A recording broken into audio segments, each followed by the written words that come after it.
성도 여러분 안녕하십니까? 저는 요즘 저녁 예배 시간에 교회 사역을 어떻게 접근할 것인가를 살피고 있습니다. 말씀을 깊이 연구하는 과정은 아니지만 건강하고 기능적인 교회를 세우기 위해서 우리가 알아야 할 것들을 살피고 있어요.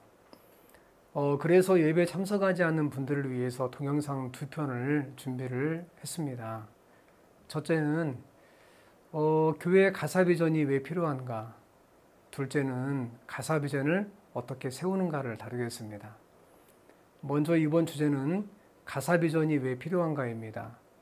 가사비전은 교회의 가치, 사명, 비전 그리고 전략을 이렇게 줄인 거예요.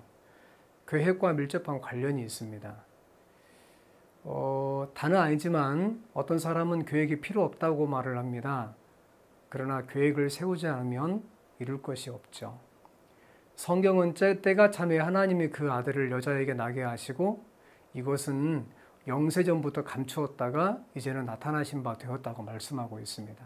그러니까 하나님이 영원한 세월 전에 인류의 조상이 범죄할 것을 미리 내다보시고 인류의 구원을 계획하시고 때가 참에 예수 그리스도를 이 땅에 보내셨다는 말입니다.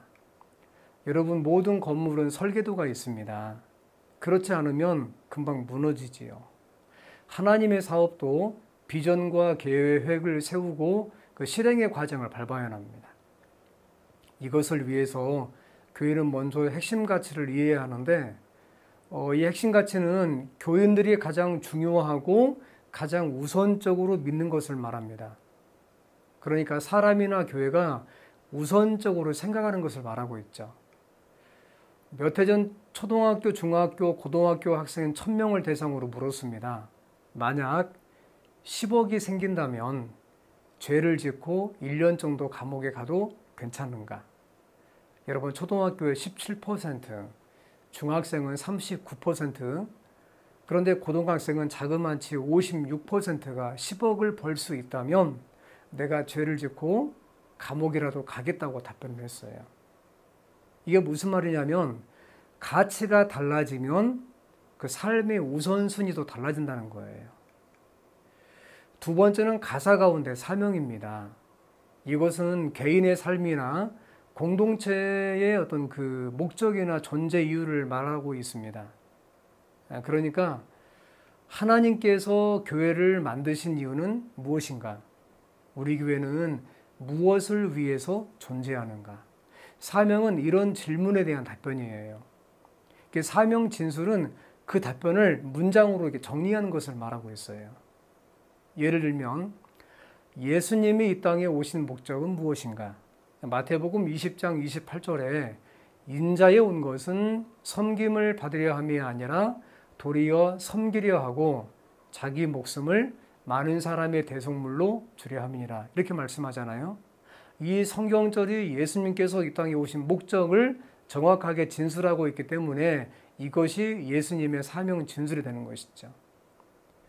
여러분, 그 삼성 홈페이지에 가게 되면 그 삼성그룹의 경영 이념은 인재와 기술을 바탕으로 최고의 제품과 서비스를 창출하여 인류 사회에 공헌한다입니다. 여기에서 나온 게 일등주의죠. 이런 제가 알고 있는 자그마한 그 영수증이 있었는데 코스트코라는 할인마트의 영수증입니다. 이 영수증 위에 이런 문장이 있었어요. 저희의 사명은 회원님에게 최상의 상품을 최저의 가격에 계속적으로 제공하는 것입니다. 그러니까 가장 좋은 상품을 가장 저렴하게 판다는 거예요. 그래서 코스트코가 잘 되고 있는 거죠. 마찬가지로 하나님께서 우리 교회를 세우신 목적이 있어요. 사명은 그 목적을 이루는 겁니다. 아는 것이죠.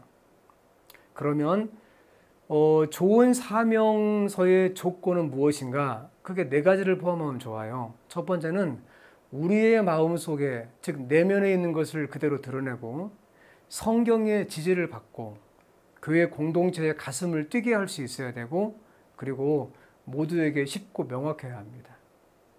즉 그러니까 새신자나 어린아이들도 우리 교회가 왜 존재하는지를 쉽게 알아야 한다는 거예요. 오늘은 가사비전이 왜 필요한가의 전반부의 말씀을 드렸습니다.